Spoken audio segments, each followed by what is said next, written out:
Molarity കണ്ടുപിടിക്കാനുള്ള ഒരു question ഇതാ മക്കളെ. 6.02 into 10 raised to 23 molecules of urea are present in 100 ml of its solution. The molarity of urea solution is. എന്താ molarity കാണാനുള്ള formula?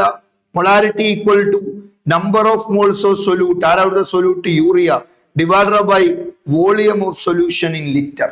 റെഡിയാ? എത്ര മക്കളെ? Number of moles of urea 6.02 into 10 raised to 20 molecules of urea എന്ന് പറഞ്ഞേ. അപ്പോ urea മോളിക്യൂളിന്റെ എണ്ണം തന്നിട്ടുണ്ട്. ഒരു ഗിവൺ നമ്പറിനെ മോളാക്കാൻ എന്താ ചെയ്യേണ്ട? ഗിവൺ നമ്പറിനെ അവോഗാഡ്രോ നമ്പർ കൊണ്ട് ഡിവൈഡ് ചെയ്യുക. ഏതാ Avogadro number? 6.02 into 10 raised to 23 ആ. അങ്ങനെ മുകളിലേക്ക് മാറ്റുക.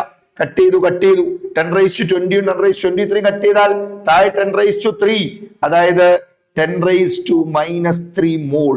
അപ്പൊ യൂറിയയുടെ നമ്പർ ഓഫ് മോൾ കിട്ടി. എത്ര? യൂറിയയുടെ നമ്പർ ഓഫ് മോൾസ് എത്രയാ? 10 raised to -3 മോൾ ആണ്. റെഡിയാണ്? അങ്ങനെയാണ് മൊളാരിറ്റി ഈക്വൽ ടു എന്ത് വരും?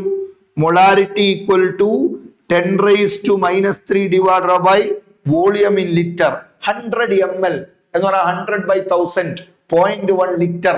0.1 ലിറ്റർ എന്ന് പറഞ്ഞാൽ 10 raised to -1 litre. Okay, cut ചെയ്താൽ 10 raised to -2 എന്ന് വരും.